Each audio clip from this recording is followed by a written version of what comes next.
Thank you for joining in today's podcast. I'm so excited to introduce you to one of my really, really good friends today that I have been admiring for many, many months. And I'm so excited to actually have her here today on my Fit Inspired Mama podcast. And it's so nice to be able to have like women that just inspire the world. And today I have Julia Roman with me today. And if you don't know her, this is the best time to actually get to know her. Julia, thank you so much for being here. Thank you for bringing your soul and your heart to us today. I'm so happy to have you here on my podcast. The one biggest reason I brought you here today is because I've been wanting to talk to you a little bit about stress and anxiety. And I know it's so important when it comes to stress, when it comes to women, mothers, all aspects of life. So this is why I brought you here. So Julia, before we start, can you please introduce yourself? Let everyone know who you are. And again, thank you for being here. Oh, thank you so much, Nishma, just for this wonderful, warm welcome. And also just for all the amazing work you do. I just really admire and respect how you're always trying to uplift other women and inspire and support them. So it's just a privilege and an honor to be here.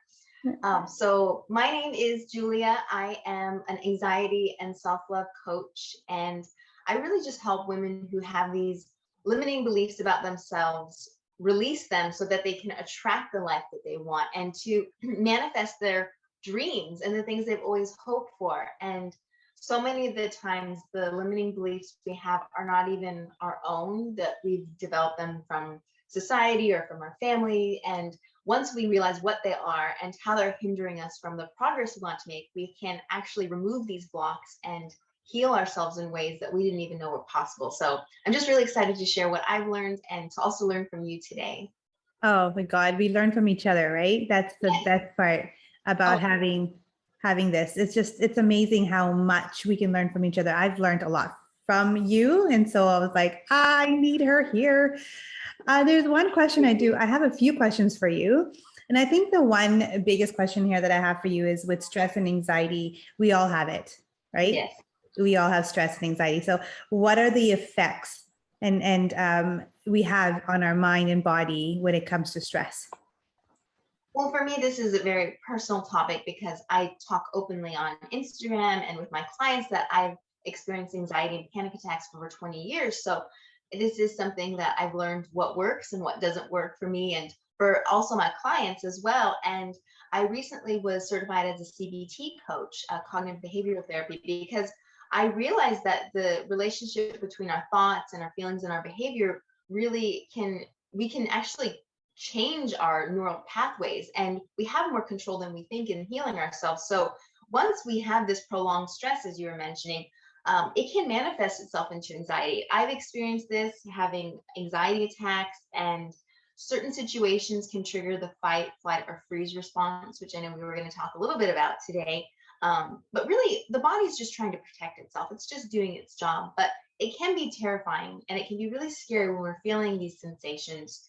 And to realize that ironically, the stress and anxiety is actually causing these mental and physical health problems. So how we can make sure we're not exacerbating that, and how we can realize that anxiety has a healthy place in its place. Like if a bear comes, that's great to have that reaction. But otherwise, if you have a meeting with your boss or you're speaking, in a public setting, we don't necessarily need to feel those feelings, and how we can manage them in healthy ways.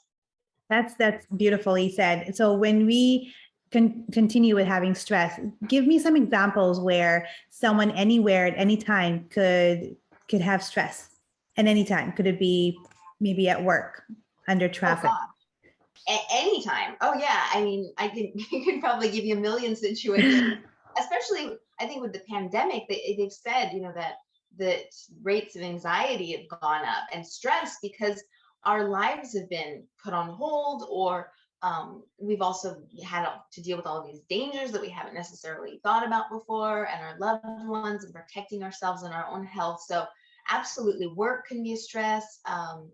Relationships, there's so many things. Everyone has different triggers, and it's not necessarily what it is. It's usually the symptom of a larger problem or something within us that needs to be healed and addressed. Do you think stress is one of the biggest triggers right now that we have when it comes to mental health? Absolutely. Yeah. And anxiety. So how does actually someone get to a stressful situation and then not able to cope with it, but then becomes this big anxiety, and then it's a role in their entire being where they just cannot release that stress. They're not able to get rid of that stress. How does that actually come around? Like, how does it become that way? How does it get that worse? Well, I think it depends, like different situations bring out different things, especially like life transitions can be very stressful, any sort of loss or anything like that. I think every situation is individual in itself, but I think at a certain point when it becomes like it's interfering with your daily activities, which was my experience, and a lot of it was this ruminating, this overthinking, and it really just started to become like an identification with these thoughts and not feeling like you're in control. I think that if it becomes like that, where it is interfering with your life, it's really important to seek professional help, seek a coach, seek a counselor or someone or a psychologist who has the resources and the tools to help you through it. Because otherwise, with anxiety and panic, it can just, it's like a hole and you just keep getting deeper and deeper and you get lost in it. It's so much harder to get your way out. You need someone to help you and support you if you don't have the tools and the resources available to you.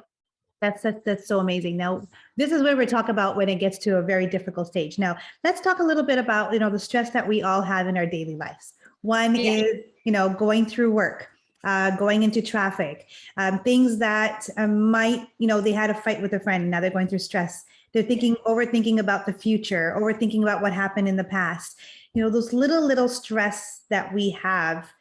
Sometimes we're talking to our kids and we have so much going on in our behind our head, anything to do with like, oh my god, I gotta cook something, oh my god, I gotta clean that, oh my god, I gotta do laundry, oh my god, nothing's done, oh my god, my room is a mess, oh my god, I have to do this, oh my god, I gotta get that, I have to do grocery shopping. Like all these little things that we go through in our life.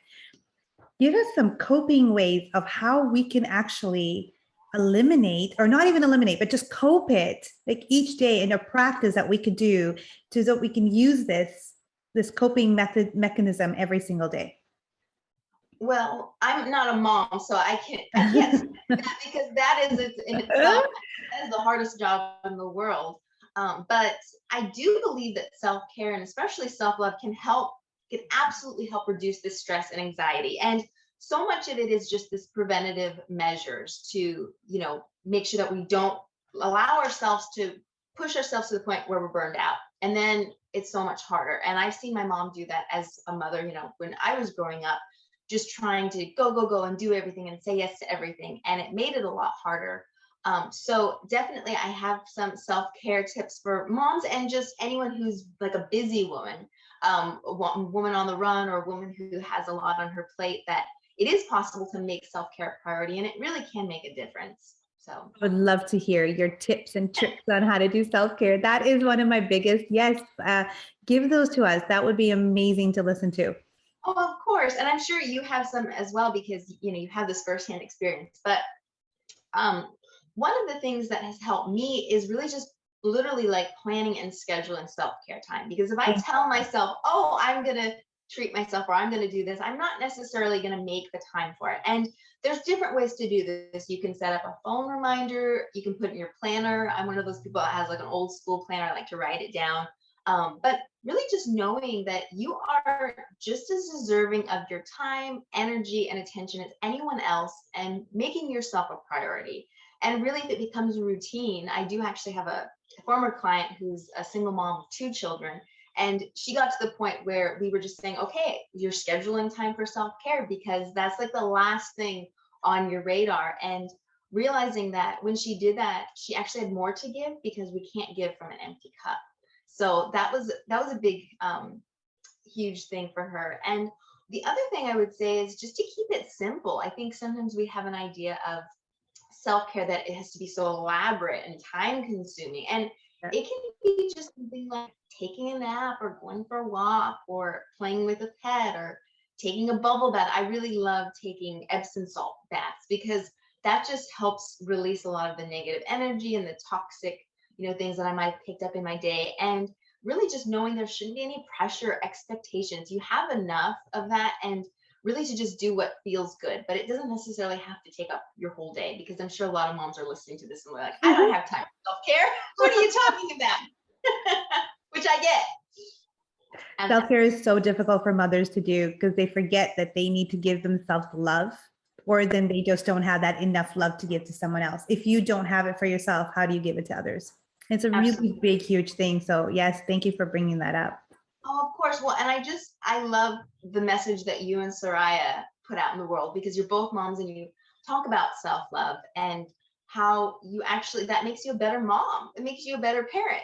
And that it does all start with us. Really, it doesn't matter what it is in our lives, whether you want to attract a relationship or the right job or friends or be a good parent, that it all starts with the self-love.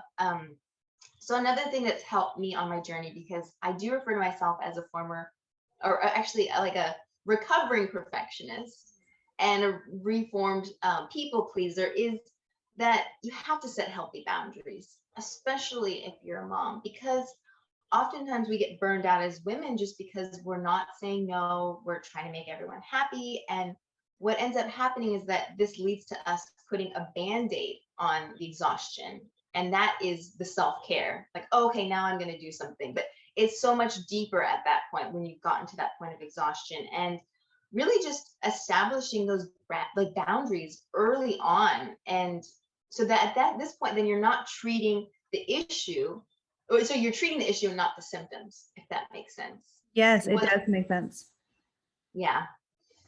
That does give us a lot of information when we talk about self-care and talking about, being there, knowing when to say yes and knowing when to say no, not overdoing things when you don't need to do them, really focusing on that time management. I love that because it's so, so true. We wake up in the morning, we have so much going on in the day, yet we don't realize where our time is going because we don't have the specific time management put together. And then we realize we've just overdone it. So then we're trying to make it up all night. And by the time it's really late at night, you're tired, you're exhausted, you don't have that time for yourself. So it's really, really important. I think sleep is another one too. Having proper sleep can really remove that anxiety. And I think my biggest one here would be meditation. What do you think? Oh, absolutely. I think I had that down somewhere today. And I wanted to talk about that. Yeah, that's part of like soulful self-care, which we can get into. Absolutely. But no, meditation is a big part of that. And it doesn't necessarily, meditation, I think sometimes gets a bad rap that it has to be that you're just sitting in silence and you're not doing anything. But you can do guided, visualizations. You can go and walk in nature. You can dance, you can move your body. There's so many different ways. So if you're one of those people that struggles with meditation, I'm one of them. Some people don't, but there are different ways to meditate and to become more in tune with yourself. There's so many ways. You can actually even have your eyes open and meditate. There's different ways of doing it. Right? I learned a few of those meditations where you have your eyes, but you're completely dazed off, even though you have your eyes open. And it's a very similar situation when you're like talking to someone, but then that person's talking back to you, but your mind is completely someplace else. So you don't even hear what they're saying. Wow. Kind of a meditation, but it's just a similarity of that. So you're looking at something, but you're not really focused on it. You're focused on your breath. You're focused on you. And it's a beautiful way of just removing that stress and anxiety, of just removing everything that's happening from the past or happened a few hours ago and not thinking about what's going to happen tomorrow. I think it's so, so important. I remember talking to you a little bit about the fight and flight situation when people are actually looking at having stress. I think I wanted to bring it up. It's just one of the best ways. I thought it was pretty cool. There's another thing. I do the 30-minute rule. And I don't know, we had just talked about that as well. For me, it's like, when I'm stressing about something, I think about, is this going to affect me in the next 30 minutes? And if it is going to affect you, can you make a change? Then change it. But if you can't change it, then there's no point in actually stressing over something you can't make a change. Like example I'd given you was, sitting in traffic, you have to get to work, but now you're in this traffic situation and you can't move. You can't go back. You can't turn. So is it going to affect you in the next 30 minutes? It probably will, but can you change it? No. So is Mm. there a point really to stress about something you can't make a change about it unless you get out of your car and you tell everyone to move and shout? You can't really do Yeah. anything, right? So it's just take that moment, listen to podcasts, listen to music.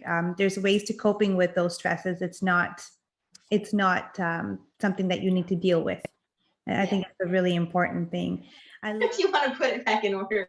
The other things that I had found on my own journey is protecting our energy, which I think we touched on a little bit with the boundaries, and that's just prioritizing, which mhm. you could also mention too with, the time management, that saying yes to what is most important to you, especially as like a busy mom. There's going to be so many obligations and so many different things and commitments that people are going to want you to do, but to really just say yes to what lights you up, what matters to you, what's important, and that sometimes people are going to be disappointed, and that's okay because we can't make everyone happy. But when we focus on ourselves, then that's what's actually going to make other people happy as well. They'll benefit from it if we come as our best self as a whole person. And even with like our loved ones, if they really truly care about us, they'll honor our needs, they'll respect them, and that if we set these boundaries and we protect our energy, we're actually going to require less self-care than if we don't.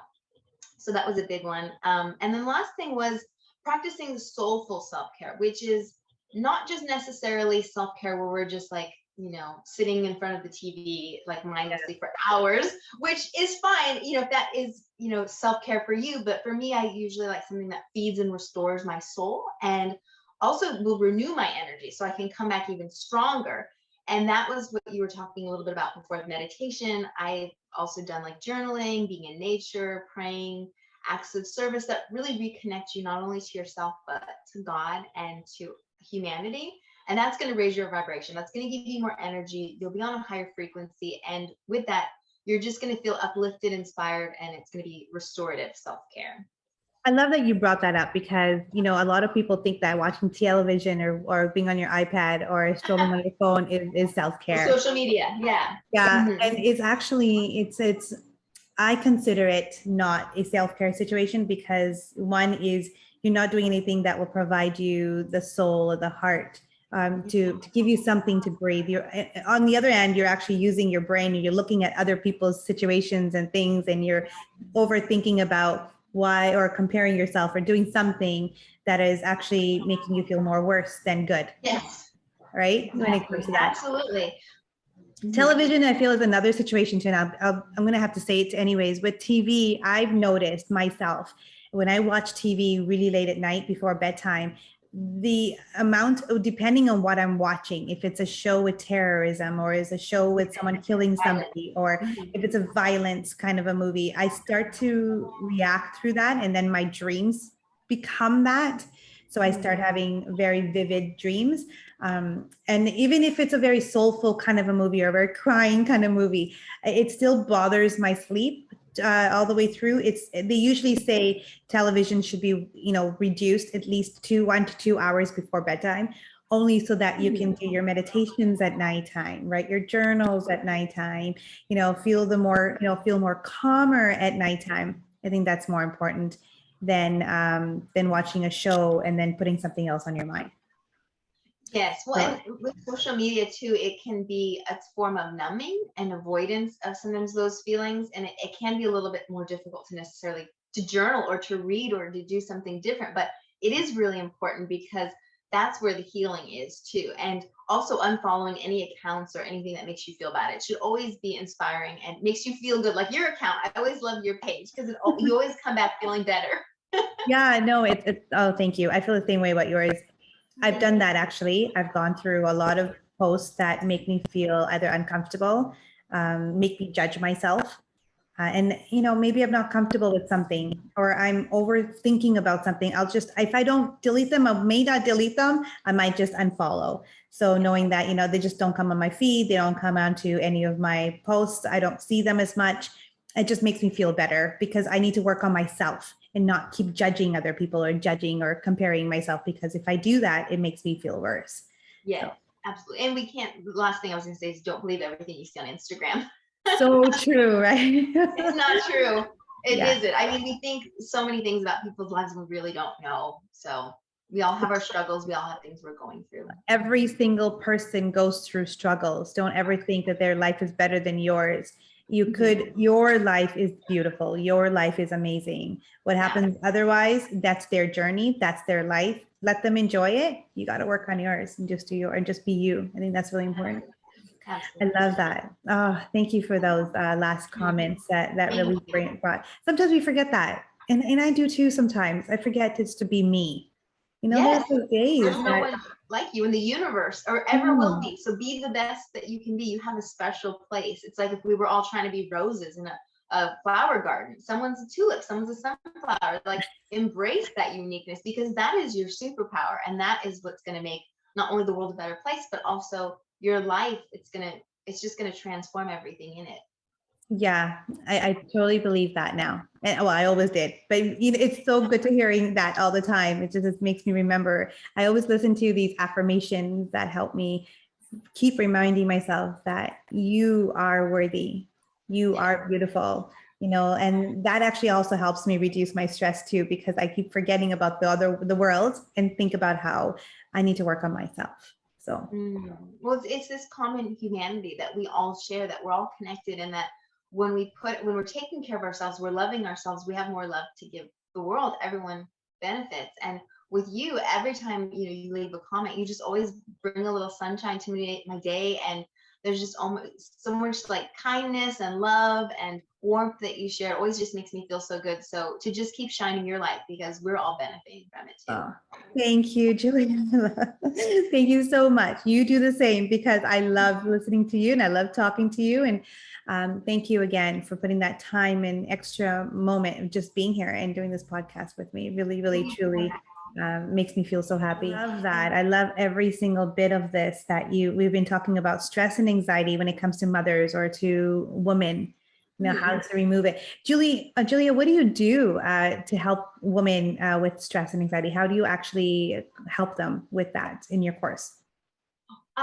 Well, I do have a program right now that I am promoting, which is anxiety and self-love. So it does incorporate a lot of those, releasing those limiting beliefs, because I think they can cause a lot of stress and anxiety, especially when we're not on our side. We don't see ourselves the way we actually are, and we're looking at all of our faults or imperfections and not loving ourselves fully. But also with the CBT, which is the cognitive behavioral therapy, which I love coaching, I coach myself through and I love coaching clients through, is that it really comes down to these thoughts and these feelings that are guiding our behavior. So if you can change one of them, you can change the thoughts or the feelings, then you're going to be changing the behavior. So a lot of times, I've experienced that too, with the avoiding certain situations that would trigger that.